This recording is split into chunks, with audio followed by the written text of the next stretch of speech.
صاحب نے بیان فرمائی ہے۔ کیا مولا علی کا جسد مبارک نجف اشرف میں ہے یا اللہ نے اوپر اٹھا لیا تھا؟ پوچھنے والا سوال۔ پہلی بات یہ ہے، یہ وہ ذوات قدسی صفات ہیں جو زمان میں قید ہو سکتے ہیں نہ مکان میں۔ جو 40 جگہ روزہ افطار کرنے کے باوجود بطول کے صحن میں ہو، محمد کی حضوری میں ہو، صحابہ کی مسجد میں ہو، وہ ایک جگہ پہ ہو ہی نہیں سکتا۔ محمد نازل ہوئے تھے، جسد کی کیا ضرورت؟ نازل ہوئے تھے، اسی طرح اٹھ گئے تھے۔ نازل ہونے والا آپ لوگوں کی سمجھ میں نہیں آ سکتا۔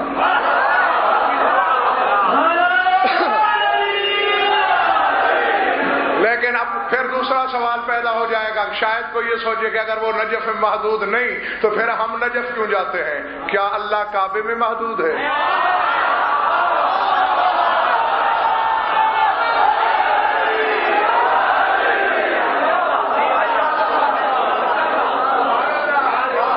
یہ خمینی صاحب، خامنائی صاحب، گل پائیگانی صاحب کیا تشہد میں علی ولی اللہ پڑھتے ہیں۔ گل پائیگانی اس ہستی کا نام ہے جو خمینی صاحب کے بھی استاد ہیں اور جنہوں نے خمینی صاحب کا جنازہ پڑھایا ہے۔ ویڈیو پاکستان میں عام ہے، اس میں انہوں نے علی کی نہیں، علی کے 11 بیٹوں کی بھی گواہی دی ہے۔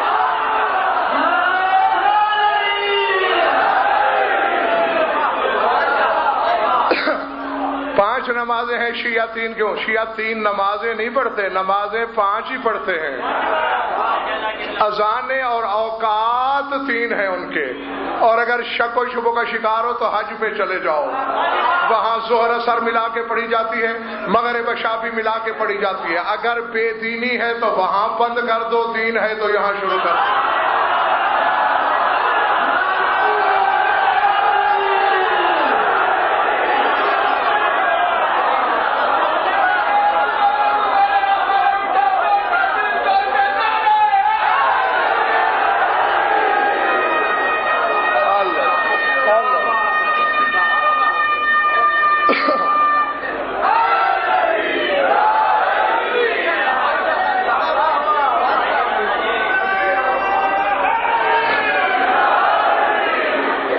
اللہ نے انسان کو کیوں پیدا کیا؟ یہ 2-3 مجالس پہلے میں اس پر بحث کر چکا ہوں یہاں کہ وہ مفہوم عبادت جس کے لیے اللہ نے انسان کو پیدا کیا ہے وہ ذکر علی ہے، محبت علی ہے۔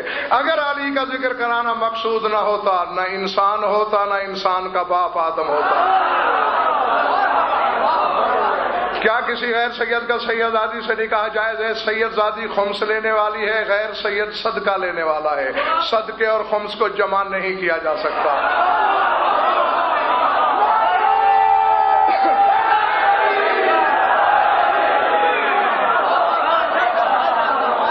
خلافت راشدہ کی تفصیل پوچھی گئی ہے، سوال عام ہے اور تفصیل کے لیے پہرو چاہیے، اس کے لیے آپ کوٹھی پہ تشریف لائیں۔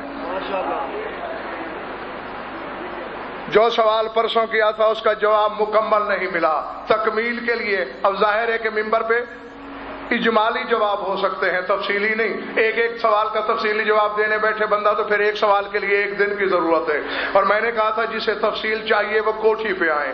آپ کو کوٹھی پہ آنے کے لیے 5 منٹ نہیں ملتے، میں یہاں 5 گھنٹے تمہارے لیے لگاؤں، ناممکن۔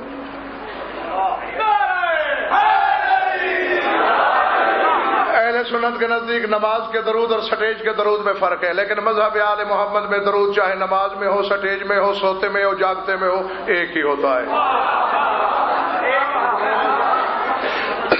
بہرحال یہ ذاتی سا سوال ہے، اس پر میں تبصرہ نہیں کروں گا کہ جی ہمارے فلاں صاحب نہیں پڑھاتے یا نہیں پڑھتے، اس میں میری ذمہ داری نہیں۔ تشہد میں علی ولی اللہ، آپ نے مجھ سے پوچھا، میں نے بتا دیا کہ پڑھو۔ اب کوئی نہیں پڑھتا تو اسے لٹھ مار کے پڑھانا میری ذمہ داری نہیں۔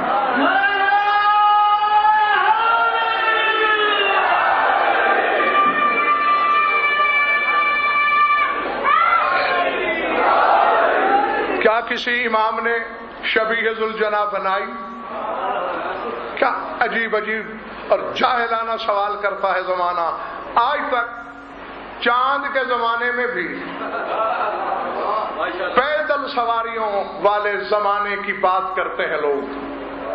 دیکھو اگر حیات قضائی کی بات کرو گے تو تو پھر میرا چیلنج ہے، جس قسم کے کپڑے تم پہنتے ہو رسول نے اسی طرح پہنے تھے؟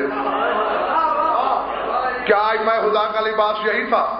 تو پھر کیا اسے اتار پھینکا جائے؟ دیکھنا تو یہ ہے کہ جو لباس ہم نے پہنا ہے کیا یہ شرعاً جائز ہے یا نہیں؟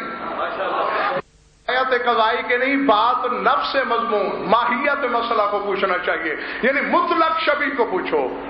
سر اٹھاؤ، کوئی اہل سنت بیٹھے ہیں تو وہ بھی اپنے علماء سے جا کے پوچھ لیں کہ ان کی تفسیریں بھی بھری پڑی ہیں۔ جب اللہ نے موسیٰ سے وعدہ کیا تھا کہ میں فرعون اور اس کے لشکر کو غرق کر دوں گا، دربار فرعون میں ایک مسخرہ تھا جو حضرت موسیٰ کے لباس کو پہن کر موسیٰ کی نقلیں اتار اتار کے فرعون اور اس کے درباریوں کو ہنساتا تھا۔ سارا لشکر غرق ہو گیا، وہ بچ گیا۔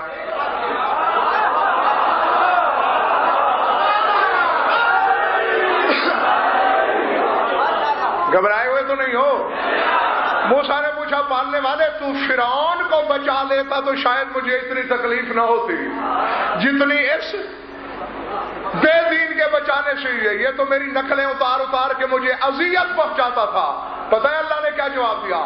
موسیٰ چاہے توہین کی نیت سے صحیح، شبیہ تو میری حجت کی بنتا تھا۔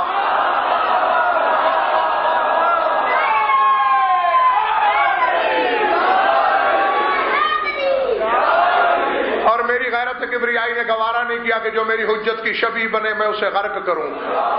توہین کی نیت سے کافر شبیہ بنے تو اللہ بخش دیتا ہے،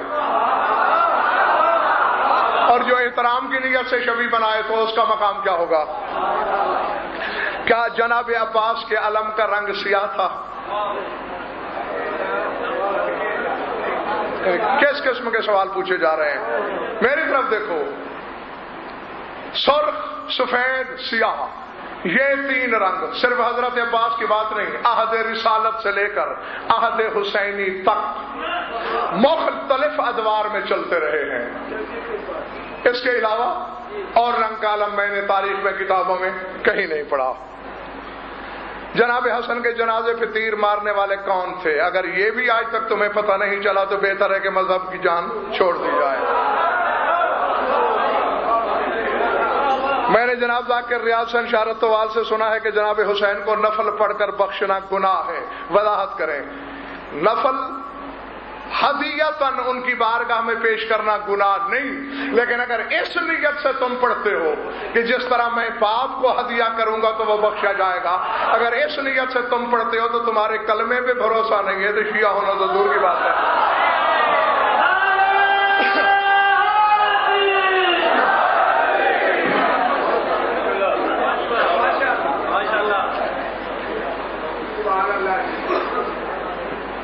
ابو حنیفہ حضرت امام جعفر صادق علیہ السلام کے شاگرد تھے تو پھر دونوں نے الگ اپنی فقہ کیوں بنائی؟ ہمارے نزدیک ایسا قطعاً نہیں۔ ابو حنیفہ کے بارے میں پوچھا گیا کہ کیا امام جعفر صادق علیہ السلام کے شاگرد ہیں؟ اگر ہیں تو پھر دونوں فقہوں میں اختلاف کیوں ہے؟ ہمارے نزدیک مذہب آل محمد کے نزدیک یہ استادی شاگردی ثابت نہیں، بلکہ ہر مقام پر مولا کی مخالفت کی ہے اس شخص نے۔ اگر کوئی شخص غازی عباس کے علم لگانے کی منت مانے اور مراد پوری بھی ہو جائے، اس شخص کو والدین گھر میں علم نہ لگانے دیں۔ پہلے منت سوچ کے ماننی چاہیے بھائی میرے، کیونکہ منت ماننا واجب نہیں، منت ادا کرنا واجب ہے۔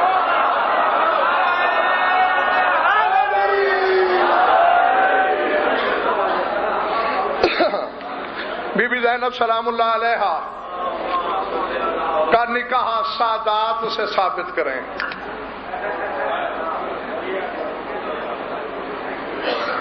اگر کائنات کی سب سے بڑی سید زادی کا نکاح معاذ اللہ غیر سید سے ہے تو پھر دنیا میں سید کون ہے؟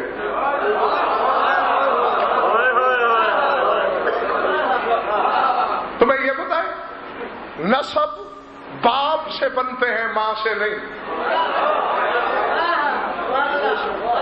ذات پات باپ کے ذریعے پہچان میں آتی ہے، اور جو نہیں جانتے ہو آج جان لو، دو چیزیں شروع سے نہیں تھیں، سیادت اور سلوات۔ آدم سے ابراہیم تک سلوات اور سیادت کا وجود ہی نہیں. نبیوں پہ ہمیشہ اللہ نے سلام بھیجا ہے. جس دن سے ابراہیم امام بنا، ابراہیم پر بھی درود آیا، اول ابراہیم پر بھی. کیوں؟ ثابت کر دیا اللہ نے کہ درود نبوت کا حق نہیں، امامت کا حق ہے.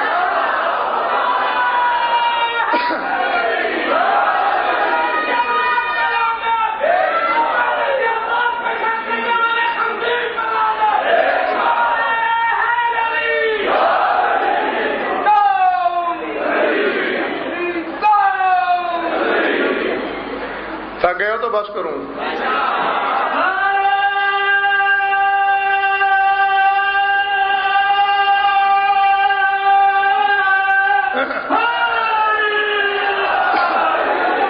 اور سیادت بھی حضرت ابراہیم سے شروع ہوئی. ذریت ابراہیم کو پہلی سیادت ملی امامت کی وجہ سے. یعنی جی میں آیت پڑھتا ہوں، یعنی خداوند عالم نے امام کی نسل میں سیادت رکھی. سورہ آل عمران کو پڑھنا، یحییٰ ذریت ابراہیم میں ہے. اللہ کہہ رہا ہے مصدقا بکلمۃ من اللہ وسیدا وحصورا ونبیا من الصالحین، کہ یحییٰ سید تھا. کیوں؟ امام کا بیٹا ہے. تو ذریت ابراہیم سید ہے. آگے ان کے جوہر ہیں.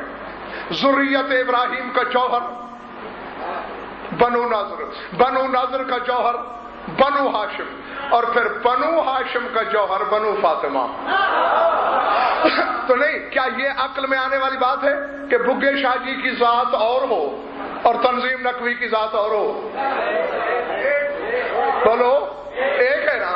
تو پھر حیدر کرار اور جعفر طیار کی ذات میں فرق کیوں ہے؟ بیٹی حیدر کرار کی ہے، بیٹا جعفر طیار کا ہے، پھر یہ پوچھنے کی کیا ضرورت تھی؟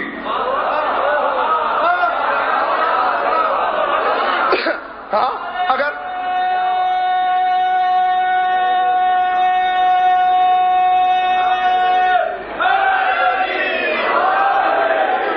جو ذات علی کی وہی جعفر کی، جو جناب زینب کی وہی حضرت عبداللہ کی. سمجھ میں آ گئی بات دوستو یا نہیں؟ اور دوسرا اسی پہ ہی سوال ہے، شہزادہ قاسم کا نکاح شریعت میں ثابت کریں. اب اللہ جانے کہ اس لفظ سے شریعت سے مراد کیا ہے. پہلے تو میرا چیلنج ہے علماء زمانہ کو کہ اس نکاح میں جو غیر شرعی پہلو ہے وہ دکھائیں، کہ اس میں غیر شرعی پہلو کون سا ہے. اور اگر اس سے مراد ثبوت ہے آپ کا کہ ثبوت دیں تو سر اٹھاؤ. پہلی بات یہ ہے کہ علامہ ہاشم بہرانی، کتابیں پاس پڑھی ہیں، اب ایک ایک کیا میں اٹھاتا رہوں. علامہ ہاشم بہرانی وہ شخص ہیں جن کو فقہ کی کتابوں میں عدالت کی علامت کا نام دیا گیا. انہوں نے اپنی کتاب مدینۃ المعاجز میں شہزادہ قاسم کی شادی کو مولا حسن کے علم غیب کے باب میں لکھا ہے کہ وہ جو تعویذ باندھا تھا امام حسن علیہ السلام نے، فرماتے ہیں یہ دلیل ہے امام حسن کے علم غیب کی، اور اسی لیے وصیت کی تھی اپنے بھائی کو، شادی کی. اور زیارت ناہیہ سے بڑا ثبوت قوم شیعہ کے پاس کیا ہے؟ زیارت ناہیہ میں امام علی مقام اپنی جد کو خطاب کر کے کہہ رہے ہیں اشہد انک قد اقمت الصلاۃ واتیت الزکاۃ وامرت بالمعروف ونہیت عن المنکر وسارات بوصیت اخی. میں دادا حسین میں گواہی دیتا ہوں تو نے نماز قائم کی، تو نے زکات دی، تو نے امر بالمعروف نہی عن المنکر کا حکم دیا، اور تو نے کربلا کے میدان میں اپنے بھائی کی وصیت پہ جلدی میں عمل کیا.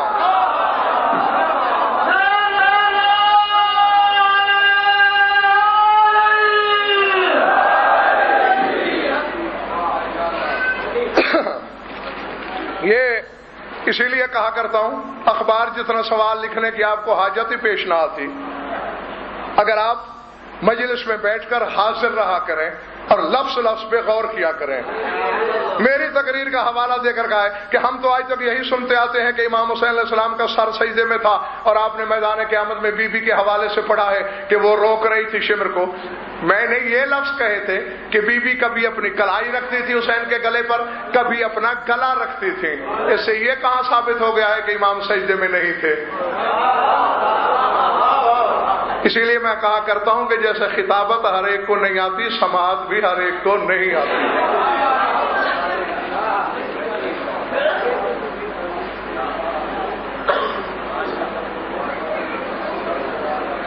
شہید زندہ ہے اور اس کا ماتم، یہ کل چوک والی تقریر میں بتا دوں گا۔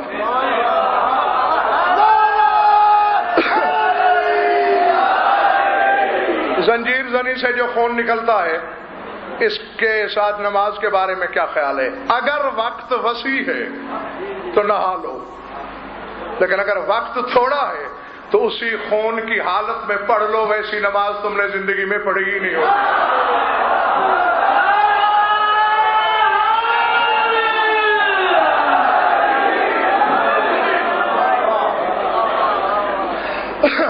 جو نماز میں تشہد نہیں پڑھتے ان کے ساتھ جمعہ وغیرہ پڑھنے کے بارے میں پوچھا گیا ہے۔ جو باطل سمجھ کے نہیں پڑھتا اسے تو مذہب آل محمد شیعہ ہی نہیں مانتا، پیش نماز ہونا تو دور کی بات ہے۔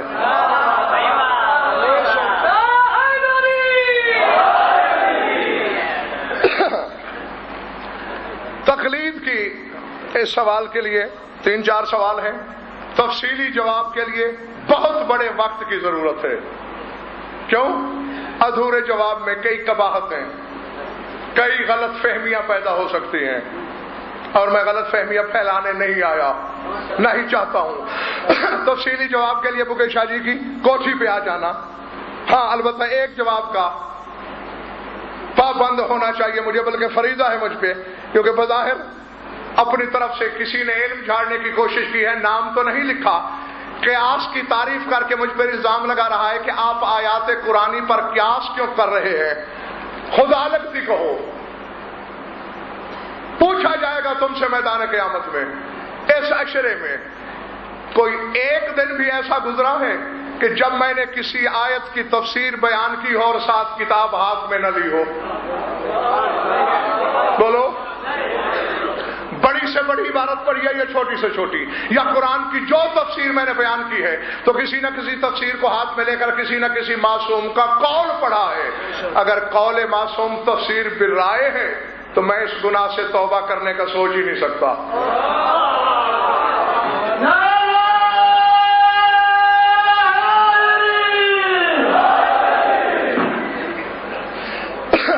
سوال واضح نہیں، کچھ ایسا ہی لگتا ہے کہ رسول کے صحابی اور غلام کے بارے میں پوچھا گیا ہے۔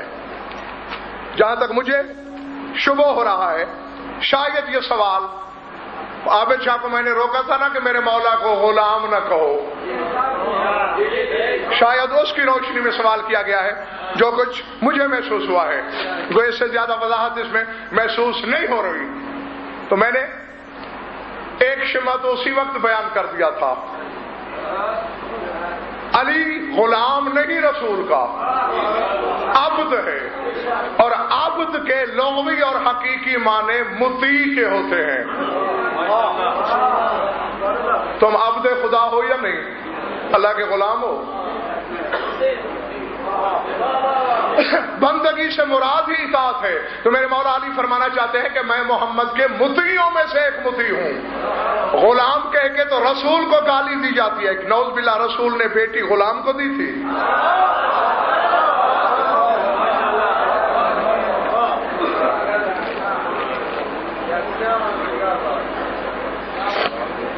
دروازے بند کرنے، حدیث صد ابواب کے بارے میں پوچھا گیا ہے۔ عجیب بات ہے، خدا کی قسم ماتم کرنے کو دل چاہتا ہے۔ حالانکہ میں نے کتنے کھلے الفاظ میں کہہ دیا تھا کہ برادران اہل سنت اپنے علماء سے بھی جا کے پوچھیں، اگر کوئی انکار کر دے تو جو چور کی سزا وہ میری سزا۔ حدیث صد ابواب تو شیعہ سنی کتابیں بھری پڑی ہیں، اور کوئی تفسیر نہ ملے تو امام المفسرین ہے اہل سنت کا فخر الدین رازی، اس کی تفسیر کبیر میں پڑھ لینا۔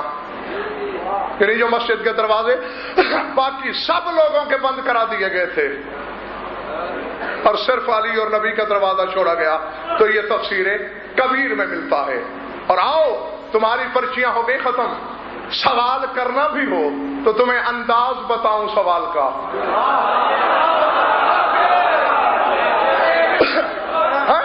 نہیں، امیر کائنات کو بھی بکے شاہ جی، اور تفصیلی مجلس کا تو میرے پاس وقت ہی نہیں رہا، میرے مولا کو بھی یہی شکایت رہی ہے، حالانکہ امیر کائنات وہ خطیب ازل، ہر صاحب ممبر نے رسول کے بعد ممبر پہ آ کے کسی نے کم علمی کا رونا رویا، کسی نے کوئی دعا اللہ سے مانگی، کسی نے کوئی شکوہ خدا سے کیا، ایک علی ہی تو تھا جس نے مشیت کی آنکھوں میں آنکھیں ڈال کر تمام حدود و قیود کی زنجیریں توڑ کے تقدیر کو چیلنج کر کے کہا تھا سلونی۔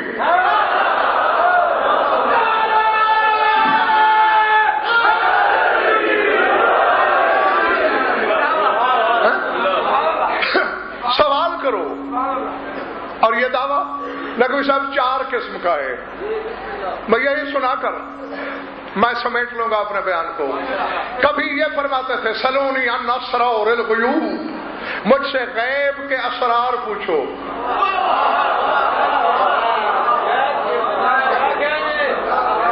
اور پوچھنے والے کیا پوچھتے تھے؟ میری داڑھی کے بال کتنے ہیں؟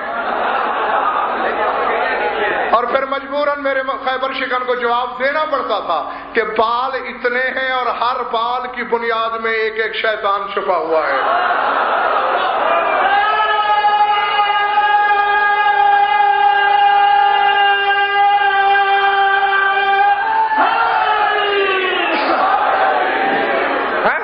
حالانکہ اس نے علی کو جھٹلانے کی کوشش بھی کی کہ دلیل کیا ہے، بال اتنے ہیں۔ تھگے ہو باہر والوں، تمہارا کیا حال ہے؟ ادھر والوں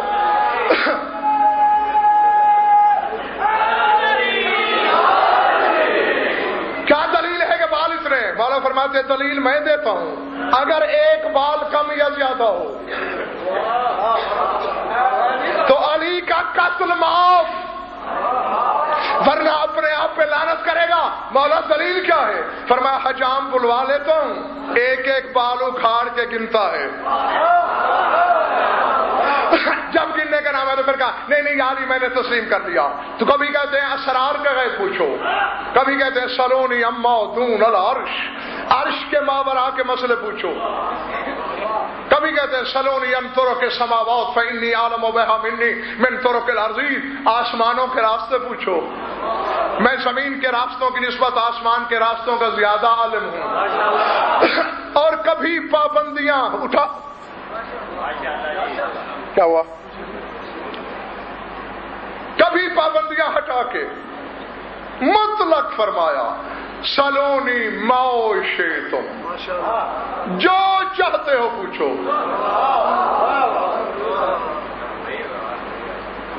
اور پھر سبق دینے والے نے بگے شاہ جی سبق بھی دیا، اور اس سے پہلے کہ تم بے دم ہو کے سونا شروع کر دو میں نے سمیٹ لیا اپنے بیان کو۔ ہاں نہیں، تم لوگوں نے مایوس کیا ہے مجھے، وہ خدا کی قسم بہت تکلیف پہنچی ہے مجھے۔ اگر مجھے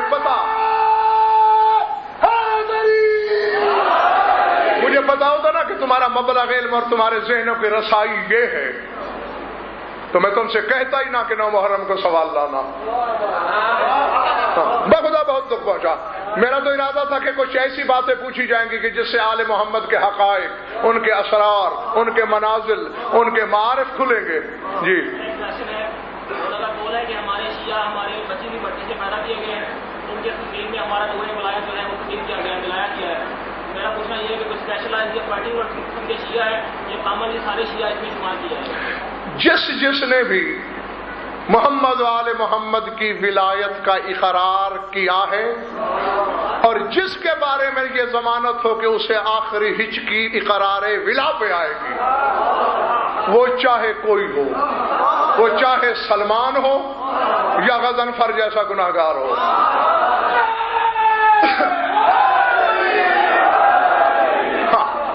کیونکہ یہ انعام تو اقرار ولا کے صلے میں ہے، اور چونکہ اللہ جانتا تھا کہ کون کون اس اقرار ولا پہ قائم رہ کے مرے گا اور کون بھول جائے گا، لہذا یہ ولا کے اقرار کا صلہ ہے۔ تو میں مثال دے رہا تھا کہ جب مولا نے پوچھا کہا سلونی، لوگوں نے کیا پوچھا؟ داڑھی کے بال کتنے ہیں؟ اور علی سے پوچھنا کیا چاہیے تھا؟ کونے سے ایک شخص اٹھا، نقوی صاحب، اس نے کہا یا امیر المومنین این جبرائیل فی ھذا الوقت، یا علی مجھے تو بس اتنا بتا دیجئے کہ اس وقت جبریل کہاں ہے؟ ناظر بلا تشبیہ، ناظر یمینا و شمالا فوقا و تحتا خلفا و قداما وقال انت جبرائیل، مولا نے دائیں دیکھا، بائیں دیکھا، اوپر دیکھا، نیچے دیکھا اور کہا تم جبریل ہو۔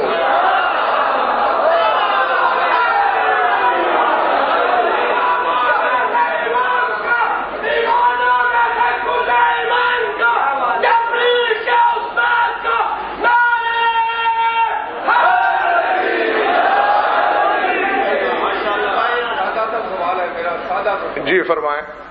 سب لوگوں کے لیے ہے، کسی نے نہیں کیا۔ میرا ایک سادہ سا سوال ہے، اگر کوئی شخص جب سے ہوش سنبھالے ساری نمازیں ادا کرے، روزے بھی سارے رکھے اور حج بھی سینکڑوں کر لے، زکات خیرات بھی دے، داڑھی بھی رکھی ہو، کیا وہ ان سب عبادتوں کے گھمنڈ پہ جنت میں چلا جائے گا؟ اگر وہ غم حسین کا عقیدہ نہیں رکھتا اور غم حسین نہیں بناتا، کیا اس کے بغیر اپنی عبادتوں کے گھمنڈ میں جنت میں چلا جائے گا؟ نہیں، وہ نقوی صاحب کی اور میری نہیں تو چل ہی نہیں سکتی۔ بس حضور اب چٹ نہیں، اب بعد میں تفسیر عیاشی دو مجھے۔ ہاں اب کوٹھی پہ تشریف لائیے گا، تفسیر عیاشی پڑھی ہوگی یہاں، دوسری جلد، 2 جلدیں ہیں، دوسری جلد پڑھی ہوگی۔ آنکھوں کے بھی اندھے ہو اور عقل کے بھی اندھے ہو۔ لائیے مجھے دیجئے کیا ہے؟ اس وقت تک آپ کہاں تھے؟ گناہ کر دیا ہے میں نے آپ لوگوں کو اجازت دے کر؟ چشمہ لاؤ۔ حضرت ابو ذر کا جنازہ کس نے پڑھایا تھا؟ جناب مالک اشتر نے۔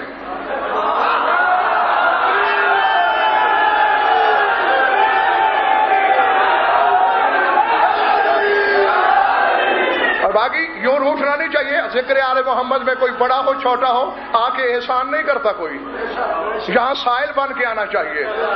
آپ برادری کے فرد نہیں ہے، میرے بیٹے کی شادی میں نہیں آئے ہوئے کہ ناراض ہو کے چلے جائیں گے تو میں پیچھے منانے کے لیے آؤں گا۔